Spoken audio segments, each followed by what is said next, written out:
அநீதிக்கு சம்பந்தமான அந்த திரைப்பட நிறுவனம் ரைடுன்னா இவர் போயிட்டாருங்க டெல்லிக்கு போய் நரேந்திர மோடி பார்த்துட்டார். அது இந்த வலையொலிக்கு பாருங்க, யூடியூப்ல தமிழில் வைப்பான் பாருங்க, தலைப்பு வைப்பான் பாருங்க, அச்சத்தில் பாஜக உச்சத்தில் ஸ்டாலின் அடித்தார் கில்லி, ஸ்டாலின் அடித்தார் கில்லி, அருந்தது டெல்லி, வந்தார் உதயநிதி, ஸ்டாலின் பாஜக சரணாகதி, ஆளுநர் பூஜ்ஜியம், ஸ்டாலின் ராஜ்யம். யாரா நீங்க, எங்களா இருக்கீங்க? காரணங்க புலவே தோத்துவார் பிள்ளைகடா, அடிச்சு விடுறது. ஆளுநர் வந்தாருங்க, வந்த உடனே திராவிட நாடேன்னு பாட்டு போட்டோன்னு நின்றுட்டாரு. அவருக்கு முதல்ல தமிழ் தெரியுமாடா?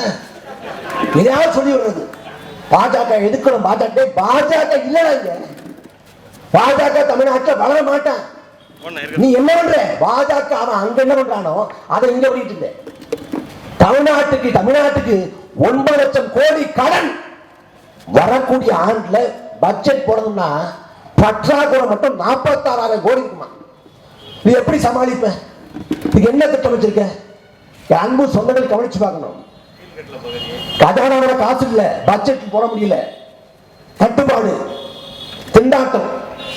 அதே போல நாட்டு மக்கள்கிட்ட வறுமை, ஏழ்மை. இருக்கக்கூடிய பொதுத்துறை நிறுவனங்கள்ல டாஸ்மாக தவிர்த்துட்டு எல்லாமே இழப்புல இயங்குது. மின்சாரத்துறையே இழப்பு, அதே போல போக்குவரத்துறையே இழப்பு, எல்லாம் இழப்புல இயங்குது.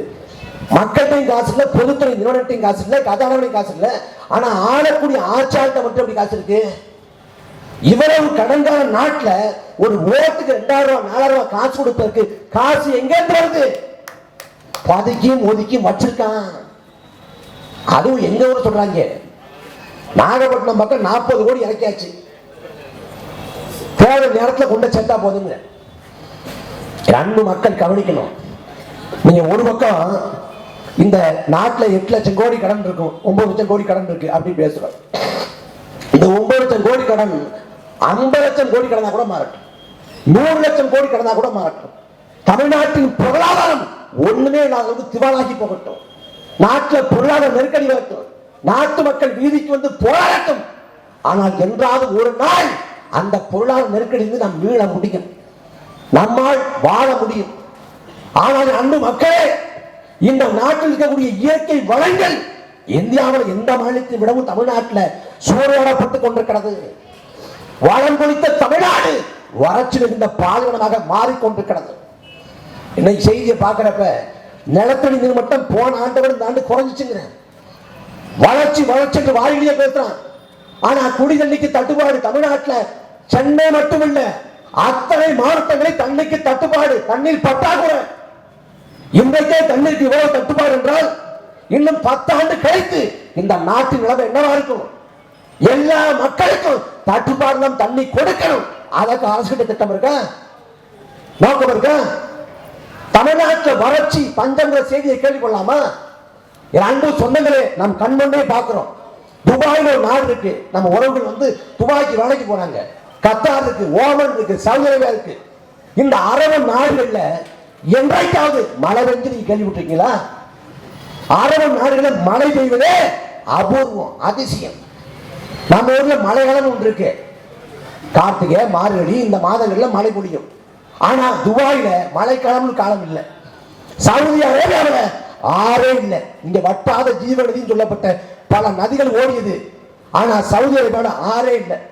ஆனாலும் மக்கள் வாழ்றான், தினந்தோறும் குடிக்க தண்ணி பயன்படுத்துறான், மற்றது தண்ணி பயன்படுத்துறான். தண்ணி எங்கிருந்து வருது?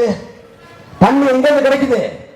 இத்தனைக்கு அங்க ஆடுறது மக்களால் தெரிவு செய்யப்பட்ட ஆட்சியாளர் இல்ல, துபாயில கட்சி இல்ல, அரசியல் இல்ல, தேர்தல் கிடையாது, எதுவும் கிடையாது. அங்க ஆள்வது ஒரு மன்னன், ஒரு ஷேக். துபாய, கத்தார, ஓமன், சவுதியை ஆள்வது ஷேக், ஒரு மன்னன். அந்த பாலைவன நாட்டில் எப்படி தண்ணியை மக்களுக்கு கொடுக்கலாம்? மழை பொழியாது, மழை வளம் இல்லை, இருக்கிறது என்ன? கடல் வளம் மட்டும்தான். மழை பெய்யாது, ஆறுகள் இல்ல, குளங்கள் இல்ல, குட்டை இல்ல, இருக்கிறது கடல் மட்டும்தான். அப்ப கடல் தண்ணியை சுத்திகரிச்சு தன் மக்களுக்கு கொடுத்துறான். ஒருவேளை என்றைக்காவது மழை பொழியுதா, அந்த மழையிலே சேமிச்சிருக்கிறான். யாரு? துபாயில. தமிழ்நாட்டில் ராமநாதபுரம் வறட்சியான மாவட்டம்னா அங்க பெய்யக்கூடிய மழையில ஒரு விழுக்காடு கூட பெறாத நிலம் துபாய். அங்க தண்ணீர் தட்டுப்பாடு, தண்ணீர் பற்றாக்குறை செய்தியே இல்லை, வரலாற்றிலே இல்லை. ஆனா தமிழ்நாட்டில் அதிகப்படியான மழைப்பொழிவு இருக்கு. எப்படி? ஒட்டுமொத்த பூமி பந்து, நாம் வாழக்கூடிய இந்த பூமி பந்துல சராசரியாக ஒரு ஆண்டுக்கு 800 மில்லிமீட்டர் மழை பொழியுது. 800 மில்லிமீட்டர். ஆனா தமிழ்நாட்டின் சராசரி மழைப்பொழிவு உலகத்தின் சராசரி மழைப்பொழிவை விட அதிகம், 950 மில்லிமீட்டர். அந்த மழையிலே ஏரிகள், குளங்கள், குட்டைகள், கண்மாய்கள், வாய்க்கால்கள் என்று வெட்டி சேமிச்சிருந்தாலே முப்போகம் விவசாயம் செய்ய முடியும். கோடை காலத்தில் தண்ணீர் தட்டுப்பாடு இல்லாது நம்மளால வாழ முடியும். ஒரு நாள் செய்யறதில்லை. சோழ பாண்டிய மன்னன் நாட்டியாண்டான், மன்னராட்சி காலம். மன்னனை பார்த்து புலவம் பாடினான். மன்னா, அறம் போல் இன்பம் என்ற மூன்றையும் பெற வேண்டும் என்றால் நீரை சேமி. நீ நீரை சேமித்து கொடுத்தால் அறம் போல் இன்பம் என்ற எல்லா பேர்களும் உன்னை வந்து சேரும்.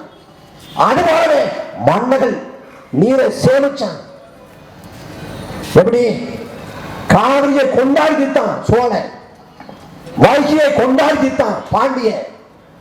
வான் பொய்ப்படும் தான் பொய்யா காவிரினா, வானம்பாடி பறவை உட்கொள்ள முடியாத அளவுக்கு வறட்சி வந்தாலும் சரி, கோல் திரிந்து கோடை வந்தாலும் சரி, அந்த வானமே பொய்த்தாலும் சரி, காவிரி நீர் தருவாள், சோழ் தருவாள், காவிரியை கொண்டாடித்தான் சோழ மன்னன்.